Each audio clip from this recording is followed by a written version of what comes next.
Do you ever feel like you can only be one of two things? The cool girl next door, or the crazy bitch?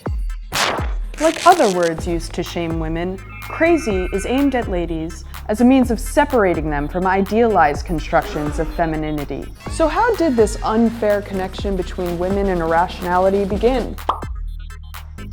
In the 4th century BC, Hippocrates, aka the father of Western medicine, believed that a woman's womb was capable of wandering around in her body like an errant squirrel, causing any number of problems from fatigue to headaches to outright insanity. But not like actual mental illness.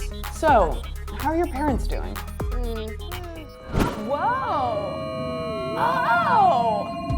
The malady of the wandering womb became known as hysteria, a catch-all diagnosis leveled at women to explain a variety of disorders. And the trope of the hysterical woman persisted for millennia. In the 19th century, countless women were committed to insane asylums for so-called hysterical symptoms. Of course, we could just shrug off the whole business of wandering wombs and hysterical women as a retro, even laughable part of history. The only problem is that we're still using outdated patriarchal expressions to describe women, young girls, female-identified people. Cough for me? Hyster is actually the Latin word for womb, and so when you tell someone they're being hysterical, you're literally saying that they have a problem with their uterus. Gendered insults are pretty sneaky, but it's nothing a little self-awareness can't eradicate. Whoa! In the 1944 movie Gaslight, Ingrid Bergman plays a newlywed tricked into believing she's losing her mind. Silly woman. The man behind the scheme is her husband, a guy who hides knickknacks and lies about noises to convince her she's going insane. When she asks questions about what's happening, her husband dismisses her, telling her she's ill and imagining things. After a while, she starts to believe him. As a result of the film's commercial success, gaslighting entered the popular vernacular.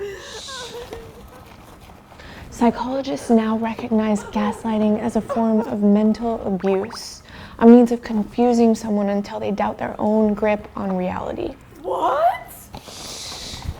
This kind of manipulation isn't only damaging psychologically. Credibility is a basic survival tool.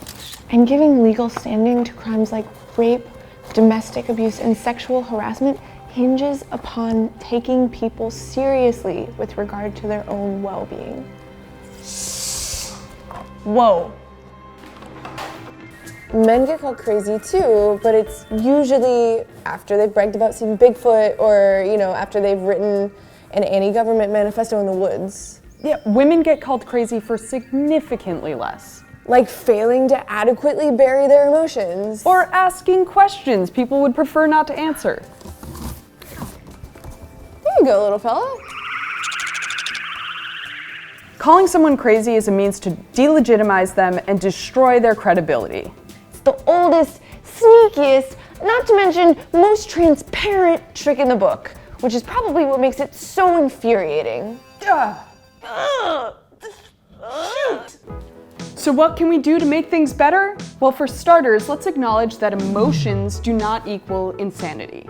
You have a right to your emotions. You have a right to express them. It's one of the really cool things about being human. And calling someone crazy is an attempt to silence them. It strips them of their legitimacy. And when you throw around crazy all loosey-goosey, you pathologize emotion and further marginalize those among us who are dealing with legitimate mental illness. And that's just not cool, Holly. It's founded in a raced, classed, patriarchal system that privileges some behaviors over others for no reason at all. And if someone you know is being a real I'm sure you can come up with a respectful way to tell them to tone it down. Language is powerful, and you're not crazy at all. Jack, you're so good at recapping. Can you just... Come on, don't be crazy. You're good at it. I'm not crazy. And neither are you, YouTube viewers. And if you're really not crazy, you might want to watch our video that we made last week about trash and consumerism. It's right there. And if you loved that, you can continue to watch us by subscribing. Right there. Get Right there. Subscribe. We need to talk about this.